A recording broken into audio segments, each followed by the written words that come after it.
Hello traders, welcome to this video. In this video we are going to be talking about the Elliott Wave Theory.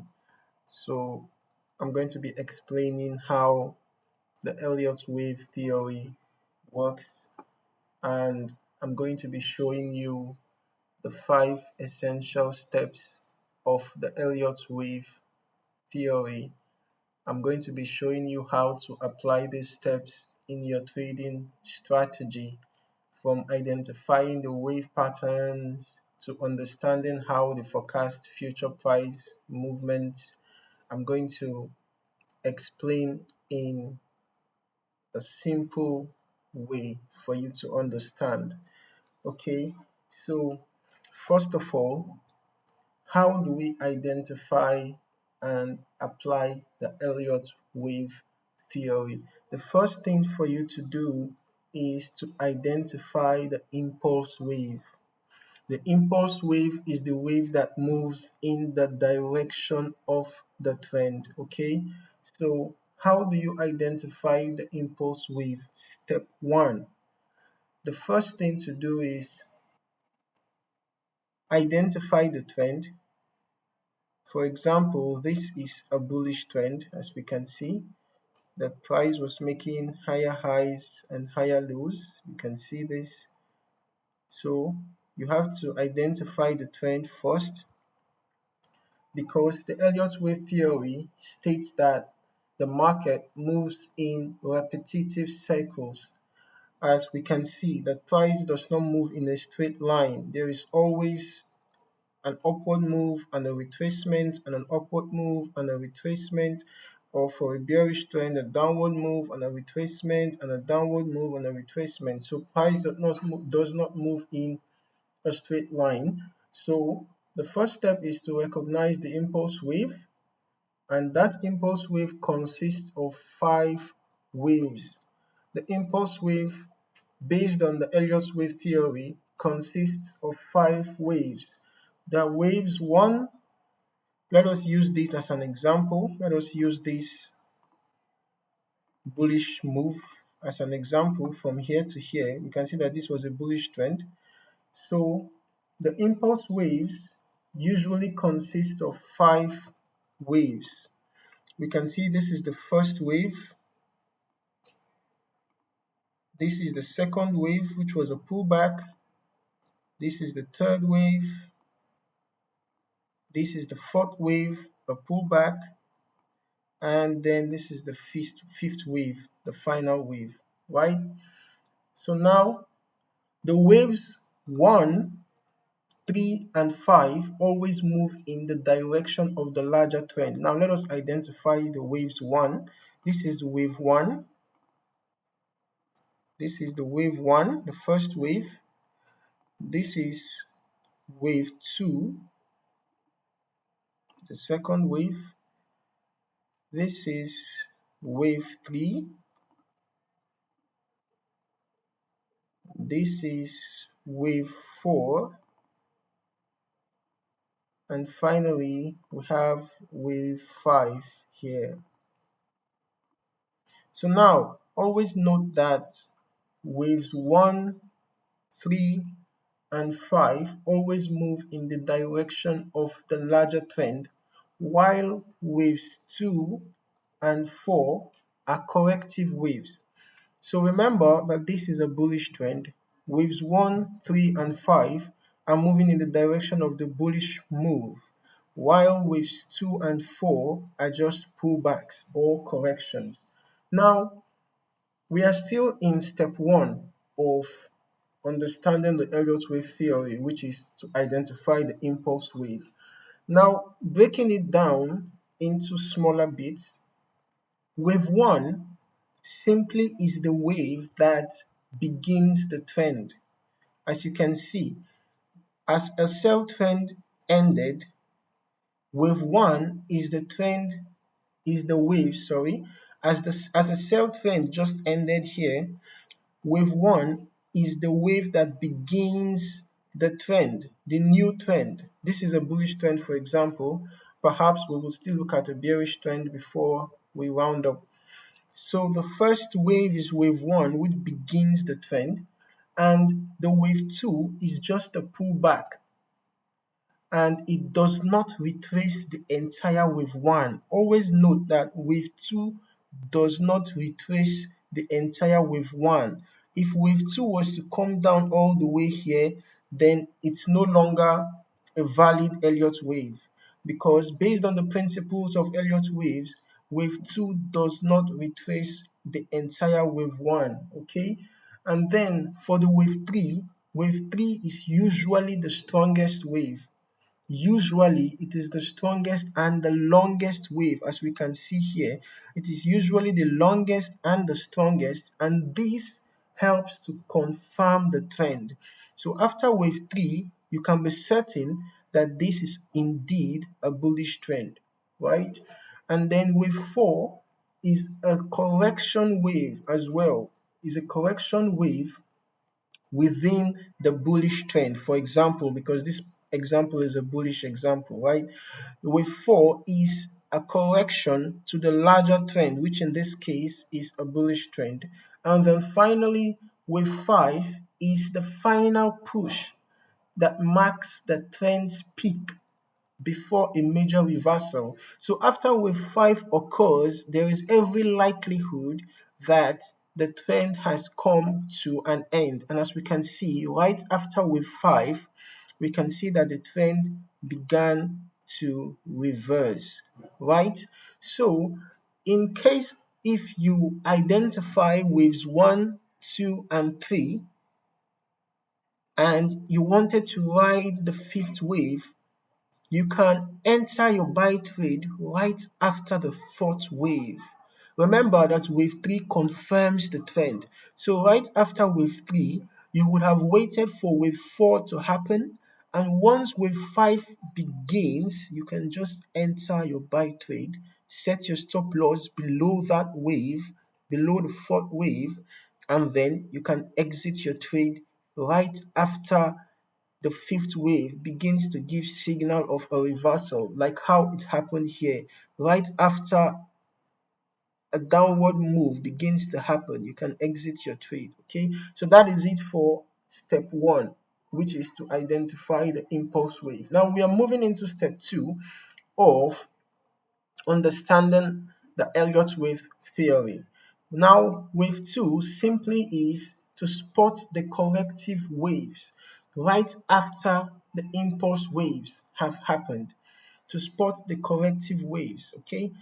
Now, I'm just going to remove these numbers.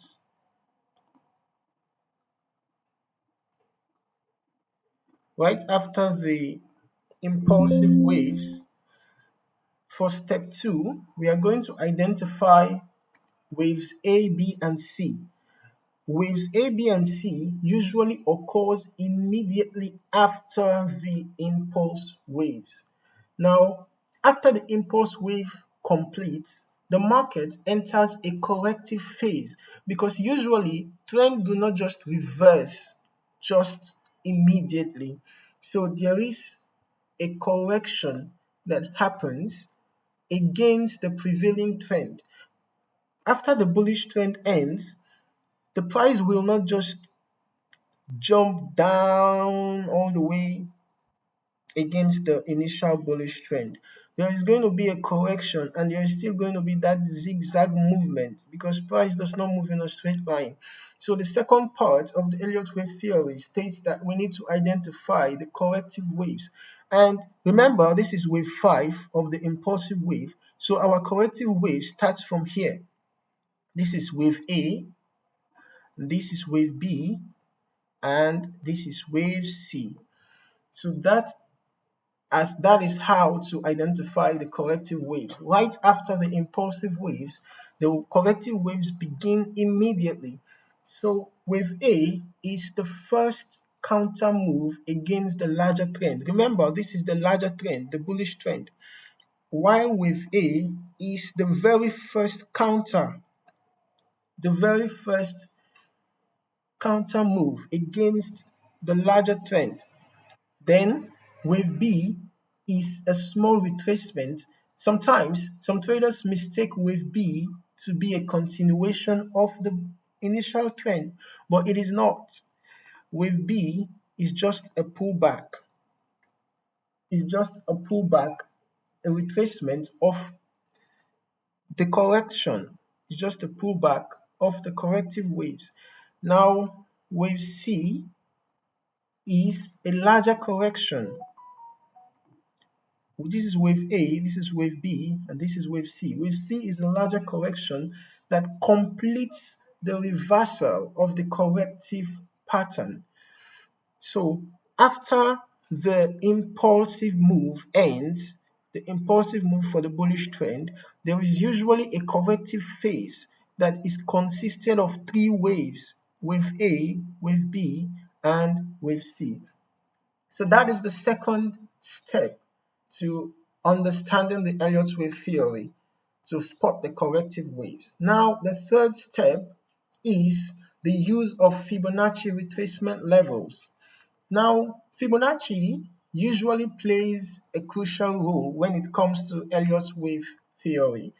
The impulse and the corrective waves, they often adhere to the Fibonacci retracement and extension levels.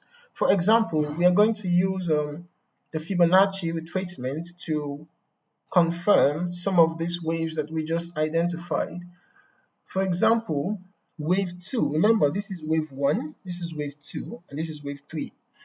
Now, wave 2 usually retraces towards the 38.2% to 61.8% of wave 1. So we can see this is wave 2, and we can see that wave 2 retraced between 38.2 to 50.0. You can see that here. The wave 2 retraced towards 38.2, between 38.2 to 50% of the wave 1. Secondly, wave 4 usually retraces. This is 1, this is 2, this is 3, and this is 4, right? Wave 4 usually retraces towards between 38.2 to 61.8. We can see that although the wave 2 retraced between 38.2 to 50% of wave 1, wave 4, on the other hand, retraced towards 61.8% of wave 3. So, step 3 of understanding the Elliott Wave Theory states that wave 2 usually retraces. It tends to retrace towards 38.2 to 61.8% of wave 1. So whenever you want to know whether the wave 2 has come to an end, you can use your Fibonacci retracement to gauge it. If you use your Fibonacci retracement, you can know that whenever price gets towards 38.2, possibly wave 2 is coming to an end. And then as for the wave 4, you can know that whenever the price gets from between 38.2 to 61.8, just know that wave 4 is likely coming to an end, similar to wave 2. Okay? Now, step 4 in understanding the Elliott Wave Theory. You have to understand the relationships between the waves. Each wave has a specific relationship to the others in terms of size, time, and shape. For example, wave 3, like I already mentioned, wave 3 is usually longer. It's typically longer and more powerful than wave 1. Let me just remove the Fibonacci so we can see it clearly. So, wave 3 is usually longer and more powerful than wave 1. You can see this is wave 1, this is wave 3, this is wave 5. Okay, wave 3 usually, in some cases, it might not exactly be so long.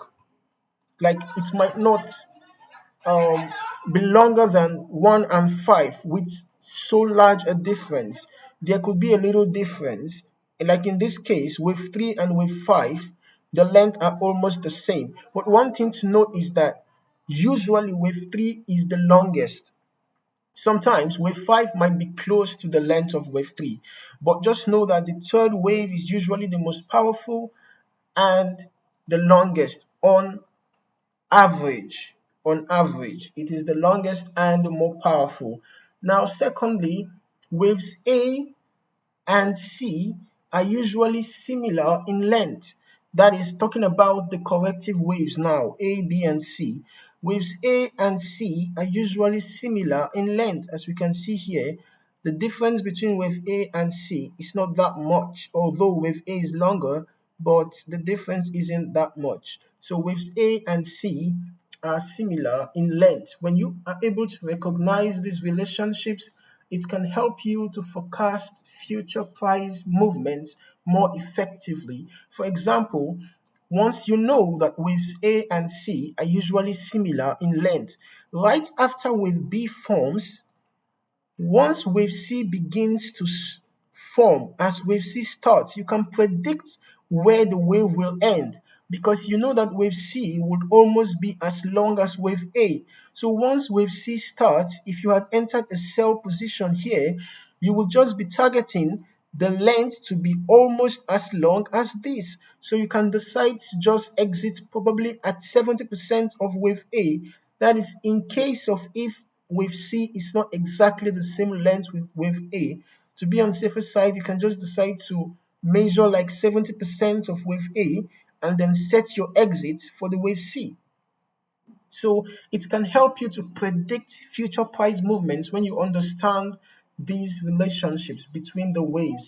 Now, finally, for wave for our fifth step, remember we're discussing the 5 steps in understanding the Elliott wave theory. We have talked about step 1, identifying the impulse wave.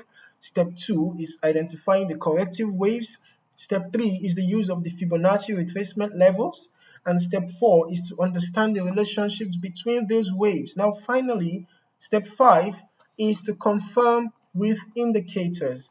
Now, while the Elliott wave counts provide a framework, usually technical indicators such as the RSI or the MACD, moving average convergence divergence, can offer confirmation to your signals, right? For instance, during wave 3, you often see a high momentum. Remember that wave 3, as we said, is the most powerful. So usually during wave 3, you will often see high momentum, which may align with an overbought RSI in wave 5. Let us just open the stochastic oscillator. Let us open the stochastic oscillator and the RSI. These are um, two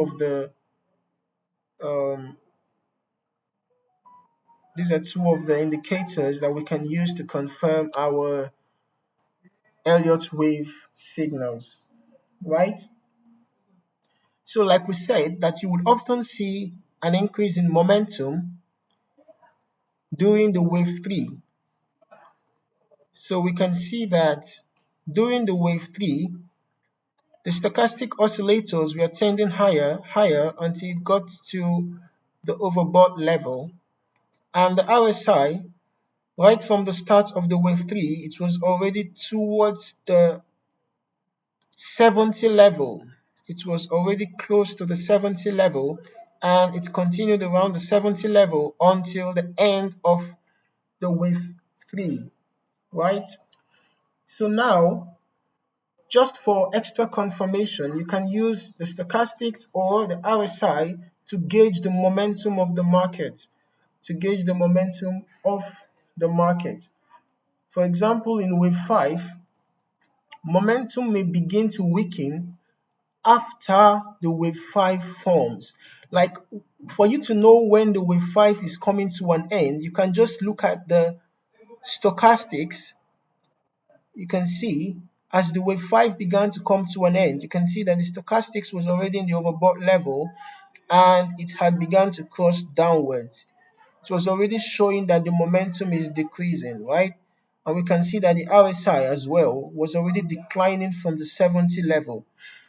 You can see that. So with this, you can just know that the wave 5 is already coming to an end. So had it been you had entered a buy trade, Once you get this confirmation signals from the stochastics and RSI, you could have decided to exit your buy trade around here. Okay, so that is it for the Elliott Wave Theory.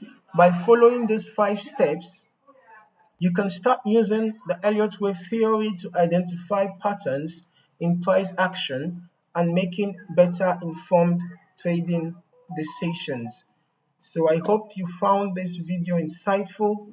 If you did, kindly like and subscribe and hit the notification bell so that you will get updated on subsequent videos. Cheers guys and happy trading.